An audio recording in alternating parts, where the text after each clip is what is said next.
Hello and welcome. কেমন আছেন বন্ধুরা? আশা করছি সকলে ভালো আছেন, সুস্থ আছেন। আমরাও ভালো আছি। তো আগের ব্লগে আপনাদেরকে আমি শেয়ার করেছিলাম যে আমি পার্টি মেকআপ করতে গিয়েছিলাম পার্লারে। তো পার্টি মেকআপ করার পরে বাড়ি চলে এসেছি, আর মেয়েকে যেখানে বার্থডের কেক কাটিং করা হবে সেখানে আনা হয়েছে। আপনাদেরকে দেখিয়েছিলাম যে ছাদে আমাদের প্যান্ডেল করা হয়েছে, আর এই যে মেয়ে এখানে দুলছে। তো তো মেয়েকে একটু ফটোশ্যুট করানো হচ্ছিল।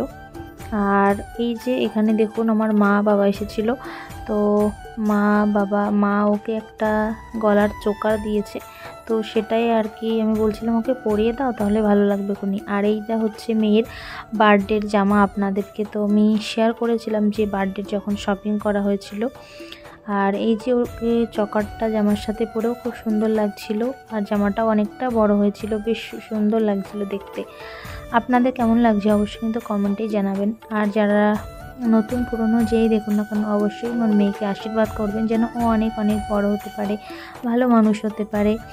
তো এই দেখুন এবার এখানে ঘরের মধ্যে সবাই নাচানাচি করছে। আর চলুন তাহলে আর কি করলাম আমরা, কিভাবে মেয়ের বার্থডেতে আনন্দ করলাম আপনাদের থাকুন। মেয়ে এখানে নাচ করছে, আর এটা হচ্ছে আমার পাশের বাড়ির একটা মেয়ে, তো ওর সাথেই ও খেলা করছিল।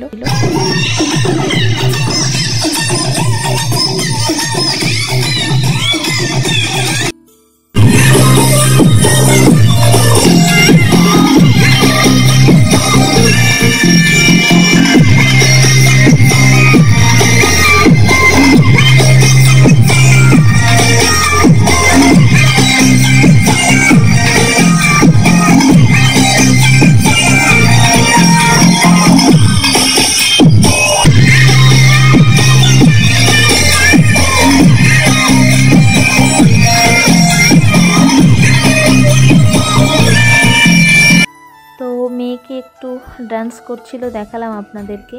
আর এই দেখুন এখানে পুরো আমাদের ছাদে যেখানে কেক কাটিং হবে সেখানে সেটআপ পুরোপুরি রেডি হয়ে গিয়েছে। আর আমরা কিন্তু বার্থডের জন্য কোনো আর কি ক্যান্ডেল নিয়ে আসিনি, 5 বছরে যে পড়েছে তো সেই ক্যান্ডেলটা কিন্তু আমরা আনিনি। তো আপনাদেরকে আগের ব্লগে আমি শেয়ার করেছিলাম, তো সেই জন্যই ক্যান্ডেলটা কিন্তু আমি নিয়ে আসিনি। যারা দেখেননি অবশ্যই আগের ব্লগগুলো দেখবেন, তাহলে বুঝতে পারবেন। আর এই যে মেয়ের কেক হচ্ছে হোয়াইট আর ব্লু ছিল ওর কেকটা কিন্তু দারুণ টেস্টি ছিল, আর খুব সুন্দরও দেখতে লাগছিল। আপনারা দেখুন, আশা করছি আপনাদের ভালো লাগবে। এই দেখুন পুরো কেকটা। আর আমি আমার একটা দেওরকে বলেছিলাম ভিডিও বানিয়ে দিতে, তো ওই ভিডিও করছিল, আর সবার হাতেই ফোন, সবাই ক্যামেরা করতে ব্যস্ত। তো এই দেখুন পুরোপুরি কেকটা কিন্তু দারুণ সুন্দর হয়েছে। এখানে মেয়ের নামও লেখা আছে, আর এখানে একটা ডল বসিয়ে দেওয়া হয়েছে। তো মেয়ের সঙ্গে আমি একটু ফটোশ্যুট করছিলাম, কারণ আমাকে যে আর কি ক্যামেরাম্যান সে বলছিল একটু দাঁড়াও, তো সেই জন্য আমি আর মেয়ে ফটোশ্যুট করছিলাম। তো বেশ ভালো লাগছিল।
তো আপনাদেরকে একটা কথা বলি যে পরে একটা ছোট্ট আর কি লম্বা মতো ক্যান্ডেল ছিল, কিন্তু সেটা আমরা জ্বালিয়েছিলাম, আমরা কিন্তু নিভিয়ে দিইনি।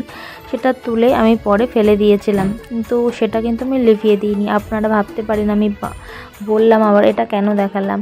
তো এটা কিন্তু আমরা নিভিয়ে দিইনি, এটা জ্বলছিল। তারপরে যখন ছোট হয়ে গিয়েছিল একটু আমি তুলে ফেলে দিয়েছিলাম। আর নেভানোটা কিন্তু অনেকটা আলাদা ব্যাপার পুরোপুরি। তো কেউ কিছু মাইন্ড করবেন না, যেটা আমার সত্যি মনে হয়, যেটা আর কি শাস্ত্রে আছে, আমি সবসময় সেটা মেনে চলার চেষ্টা করি আর আপনাদেরকে আমার ভিডিওর মাধ্যমে সেটাই শেয়ার করি। তো এই যে মেয়ের সবাই এবার গিফট দিচ্ছিল, তো চলুন এবার দেখতে থাকুন।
অনেকটাই নাচ করলাম, আপনারা দেখতে পেলেন। তো মেয়েকে নিয়ে এবার খাওয়াতে বসিয়েছি, কারণ এখন বাজে প্রায় 10টার কাছাকাছি, তো সেই জন্য।